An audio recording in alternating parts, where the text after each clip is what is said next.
आप हैं रमेश नैनवाल जी, कार्यकारिणी सदस्य जिला बार अल्मोड़ा। आज आपकी कार्यकारिणी का कार्यकाल पूरा हो रहा है।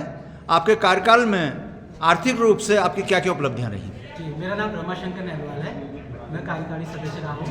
अगर हम आर्थिक रूप से बात करें तो पिछले 2 साल के अंदर हमारी कार्यकारिणी के द्वारा अपने जिला बार अल्मोड़ा के अंदर जिस तरह से अधिवक्ताओं को सुगमता से चीज़ें उपलब्ध कराई गई हैं, खासतौर पर हम देखें तो आर्थिक उपलब्धि के रूप में जो हमने अपने सदन में भी रखा था, करीब 12 साढ़े 12 लाख रुपए की हमारी इनकम हुई है, जिसमें हमारी इनकम का मुख्य स्रोत है वकालतनामा, शपथ पत्र जो हमारे कोर्ट के अंदर इस्तेमाल होते हैं, उनसे हमारी इनकम हुई है। इसके अलावा जो हमने चंदे के जरिए हमने माननीय विधायक से और माननीय सांसद महोदय से चंदे के जरिए हमारी कार्यकारिणी ने इस बार भवन का, जिसमें हम आज मीटिंग कर रहे हैं, इस बार भवन का निर्माण कराया गया था।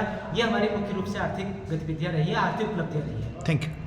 अध्यक्ष जिला बार प्रेसिडेंट अल्मोड़ा, महेश जी, आज ये आपने जो बैठक बुलाई है, किन मुद्दों को बुलाई गई है?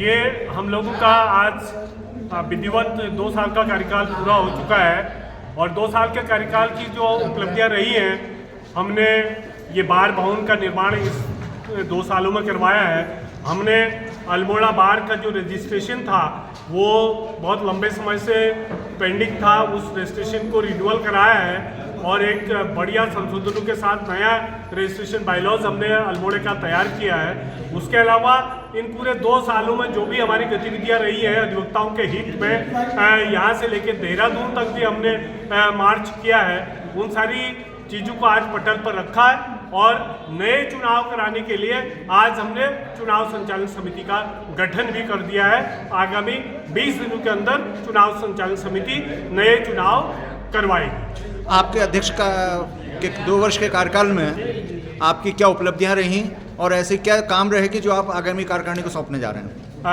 अभी 2 सालों के अंदर मैं व्यक्तिगत को नहीं कहूँगा, हम सबके संयुक्त प्रयासों से, पूरी कार्यकारिणी के संयुक्त प्रयासों के बाद हमने ये बार भवन जिसमें आज हम बैठे हैं इसका निर्माण करवाया है। हमने यहाँ की कोर्टों में जो विसंगतियाँ थी, काम करने में जो अधिवक्ताओं को दिक्कतें आ रही थी, उन सब पर एक सुदृढ़ बढ़िया माहौल देने की कोशिश करी है।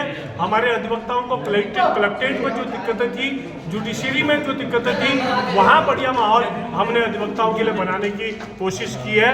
ये हम एक संयुक्त उपलब्धि हम अपने बार की कह सकते हैं।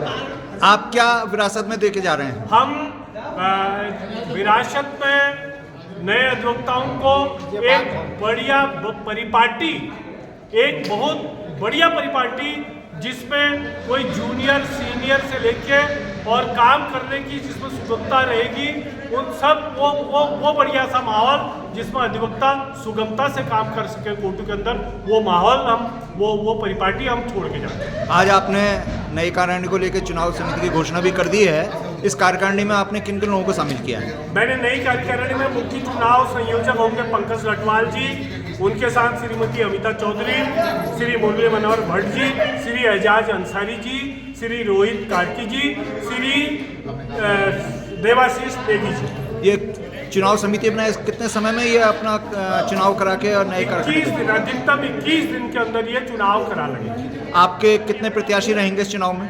अब प्रत्याशियों का तो कहा नहीं जा सकता, जब चुनाव की गतिविधियां शुरू होंगी तो उसके बाद। आज की तारीख में आपके कितने मतदाता हैं? आज की तारीख में हमारे पास 330 लगभग मतदाता है। Thank you. हार्दिक अभिनंदन करता हूँ, स्वागत करता हूँ। और जिस मकसद से नए अधिवक्ता इस बार में आए हैं विधि व्यवसाय के लिए, वो उस मकसद को मनसा वाचा कर्मणा पूरा करेंगे, पूरे लगन के साथ इस व्यवसाय को अंगीकार करेंगे, ऐसा मेरा मानना है। भगवान आपको इस विधि व्यवसाय को सफल तरीके से संचालन करने के लिए शक्ति दे, ताकत दे, ऐसी मैं